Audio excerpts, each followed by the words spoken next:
আপনার পাসপোর্ট নিয়ে অনেকে কমপ্লেন করেছে আমার কাছে যেসব মেসেজ আছে আমি তো সবার উত্তর দিতে পারি না, কিন্তু আমি আপনাদের মেসেজগুলো দেখি। ম্যাক্সিমাম ক্ষেত্রে আপনাদের কমপ্লেন হচ্ছে পাসপোর্ট নিয়ে। আপনাদেরকে বিনয়ের সাথে জানাই, পাসপোর্ট তো আমাদের মন্ত্রণালয়ের অধিভুক্ত বিষয় না। তো আপনারা পাসপোর্ট না পেলে হয়তো ভাবেন যে প্রবাসী কল্যাণ মন্ত্রী কী বলছে, এরকম আসিফ স্যার এত বড় বড় কথা বলতো, উনি এটা এখন করছে না। করছি, কিন্তু এটা আমার এখতিয়ারাধীন বিষয় না। আমি অনেকবার কনসার্ন যত সরকারি দপ্তর আছে, মন্ত্রণালয় আছে, তাদের সাথে কথা বলেছি। পাসপোর্ট অধিদপ্তরে যে ডিজি আছে ওনার সাথে পার্সোনালি 2বার কথা বলেছে, 3বার কথা বলেছে, লং কনভারসেশন। কনসার্ন মিনিস্টারদের নিয়ে বসেছি। কয়েকদিন আগে আপনাদেরকে একটা সুখবর দিয়েছি যে 15 ডিসেম্বর থেকে পাসপোর্ট পাঠানো শুরু হয়েছে। অগ্রাধিকার দেওয়া হয়েছে মালয়েশিয়া এবং সৌদি আরবে প্রথম। তারপর ওনারা বলেছেন 3 থেকে 4 সপ্তাহের মধ্যে সমস্ত পাসপোর্ট পাঠানো সম্ভব হবে, এমআরপি পাসপোর্ট।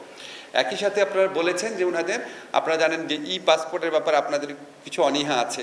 আমরা জানি কেন অনীহা আছে, একটু ডকুমেন্টের প্রবলেম আছে। তো সেই সমস্যার সমাধান করার জন্য আমরা এরকম উদ্যোগ নিয়েছি। পাসপোর্ট অধিদপ্তরের ডিজি জানিয়েছেন, এটা আমাদের কোনো ক্রেডিট না, আমরা খালি ওনার কাছে জানতে চেয়েছি এটা কেন হচ্ছে না। তো ওনারা বললো, আমাদের পররাষ্ট্রমন্ত্রী ছিলেন, আমাদের স্বরাষ্ট্রমন্ত্রী ছিলেন, যে বৈদেশিক বিভিন্ন যেখানে শ্রমঘন এলাকা আর কি, সেখানে ওনারা মেশিন সহ পাঠাবে যাতে বায়োমেট্রিক ডাটা ওইখান থেকেই সংগ্রহ করা যায়, যাতে এটা ইজিয়ার হয়। হ্যাঁ, তারপর আমাদের মন্ত্রণালয়ের পক্ষ থেকে আমরা অল্প কিছু উদ্যোগ নিয়েছি, খুব গর্ব করে বলার মতো কিছু না, কিন্তু আপনারা জানেন একটা প্রবাসী লাউঞ্জ হয়েছে। এই লাউঞ্জটা আমার ধারণা প্রবাসীরা পছন্দ করছেন। ওখানে ওনাদেরকে সরাসরি সেবা দেওয়ার জন্য আমাদের প্রায় 200 মতো কর্মী নিয়োগ করা হয়েছে। পুরো কাজটাতে IOM আমাদের অনেক হেল্প করেছে।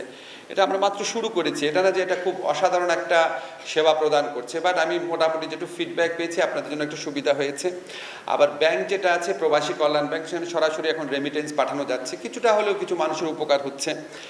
ওয়েজ আর্নার বর্ডের ক্ষেত্রে অনেক আপনাদের দাবি ছিল এই যে ঊর্ধ্বসীমাটা তুলে দেওয়া, তো এই ঊর্ধ্বসীমা তুলে দেওয়া হয়েছে। আমি বাংলাদেশ ব্যাংকের গভর্নরের সাথে 2বার কথা বলেছি, এবং এটা আমাদের ক্রেডিট না কিন্তু, বাট আমাদের উদ্যোগ ছিল, ওনারা করে দিয়েছে।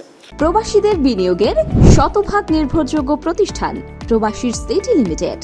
এখানে বিনিয়োগ করে হালাল মুনাফা অর্জন করুন।